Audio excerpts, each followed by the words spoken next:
नमस्कार। आप सुन रहे हैं द माइथोलॉजी रेडियो। आमतौर पर लोगों को लगता है कि भीष्म पितामह का निधन महाभारत युद्ध के दौरान ही हो गया था, लेकिन ऐसा नहीं है। इस विराट युद्ध के बाद भी वो महीने भर से ज़्यादा समय तक जिंदा रहे और बाद में उन्होंने खुद अपनी मृत्यु के लिए दिन चुना और फिर प्राण त्यागे। इस दौरान वो कहाँ रहे, वो क्या कर रहे थे, इसके बारे में बहुत कम लोग जानते हैं। आपको बता दें कि जब महाभारत का युद्ध शुरू हुआ तो भीष्म पितामह को दुर्योधन ने कौरवों की सेना का मुख्य सेनापति बनाया। उनकी अगुवाई में पहले 10 दिन तक युद्ध लड़ा गया। युद्ध के 10वें दिन अर्जुन के बाणों से भीष्म पितामह बुरी तरह घायल हो गए। अर्जुन ने इतनी संख्या में तीर चलाए कि भीष्म पितामह के बाणों की एक शैया बन गई। महाभारत का युद्ध तो 18वें दिन ही खत्म हो गया, लेकिन भीष्म पितामह बाण की शैया पर लेटे रहे।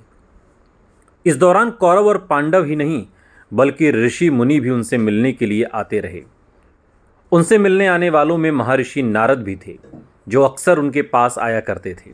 पांडव भी उनके पास युद्ध के दौरान और युद्ध के बाद उनकी सेवा के लिए आते रहे।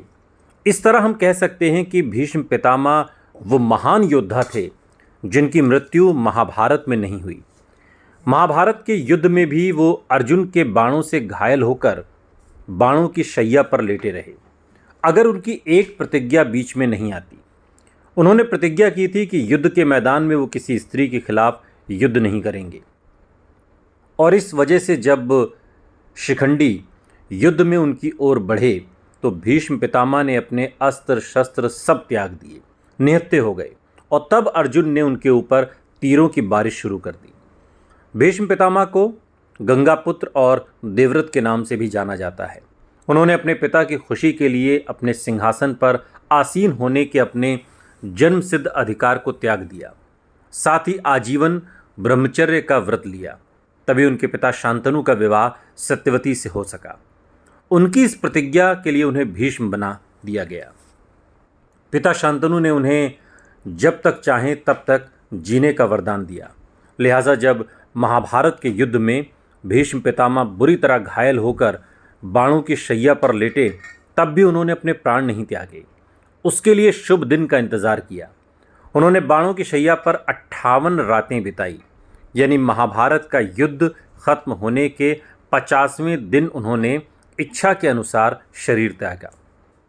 उस दिन शुभ उत्तरायण यानी शीतकालीन संक्रांति थी। क्या आपको मालूम है कि महाभारत का युद्ध खत्म होने के बाद उन्होंने बाणशैया पर लेटे लेटे क्या किया? युद्ध के बाद अपनी मृत्युशैया पर रहते हुए उन्होंने युधिष्ठिर को लगातार करीब 1 महीने तक राजनेता के धर्म, कर्तव्य और एक राजा के कर्तव्यों पर गहन और सार्थक बातें बताईं। उन्हें यह भी बताया कि सही राजधर्म क्या होता है, शासन कैसे किया जाता है, उनमें किन नीतियों का पालन करना चाहिए। युधिष्ठिर लगातार उनके पास राजकाज की शिक्षा लेने के लिए आते रहे। महाभारत में कहा गया है कि उन्होंने मृत्यु के बाद मोक्ष हासिल किया। भीष्म पितामह की मृत्यु के समय उनकी उम्र लगभग 128 वर्ष बताई गई। ये जानकारी महाभारत में दी गई है। हालांकि उस समय की औसत आयु को देखते हुए 200 वर्ष तक जीना सामान्य माना जाता था। भीष्म पितामह अपने समय और इतिहास के सबसे शक्तिशाली योद्धाओं में एक थे।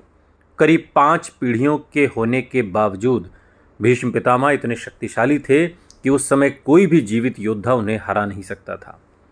युद्ध की शुरुआत में भीष्म पितामह ने किसी भी पांडव को न मारने की कसम खाई थी, क्योंकि वो उनसे बहुत प्यार करते थे। वो उनके दादा थे और इस बात को उन्होंने हमेशा माना। सुनते रहिए द माइथोलॉजी रेडियो।